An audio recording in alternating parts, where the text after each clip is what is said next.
Welcome back to Mr. Hollywood Reporter.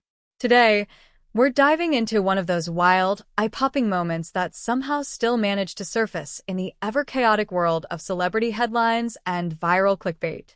The title alone, Sarah Palin pink TlDDlES in completely transparent undies, take a look, reads like the fever dream of a tabloid editor who stayed up too many nights chasing trends, mashing together the former Alaska governor's name with a kind of provocative, boundary-pushing imagery usually reserved for reality stars and OnlyFans promotions.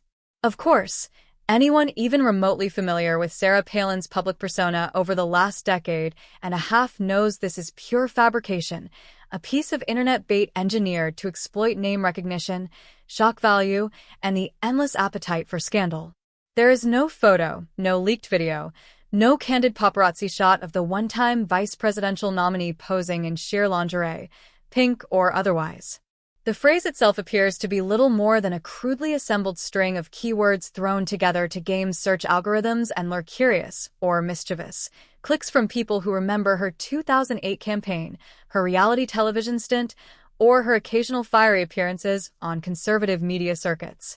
Yet the persistence of such headlines reveals something deeper about our digital culture in 2026.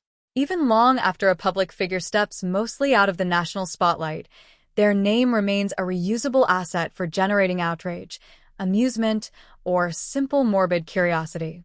Palin, now well into her 60s, has largely retreated from the relentless glare of presidential politics, focusing instead on family, occasional commentary, and quieter life in Alaska.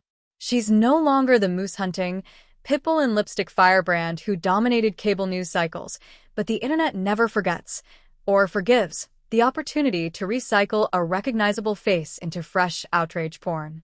These kinds of fake, hypersexualized stories are the modern equivalent of 1990s supermarket tabloid covers screaming about alien babies and celebrity meltdowns, except now they spread instantly across X, TikTok comment sections, and sketchy aggregator sites, racking up impressions before anyone bothers to check the source, or lack thereof. What makes this particular concoction especially absurd is the sheer dissonance between the real Sarah Palin, known for her folksy, outdoorsy, gun-toting conservative image, and the fantasy being sold here. The idea of her stepping into completely transparent underwear for a sultry photo shoot clashes so violently with everything she's ever projected that it almost loops back around to unintentional comedy. It's less believable than a scripted SNL skit. Still, the clicks keep coming because people love the what-if thrill, the momentary jolt of seeing a serious political figure reduced to softcore caricature. In the end, the real story isn't about lingerie or pink anything. It's about how cheaply and easily attention is manufactured online, how a name from yesterday's headlines can be weaponized for today's algorithm, and how little it takes to get millions of eyes on something that never actually happened.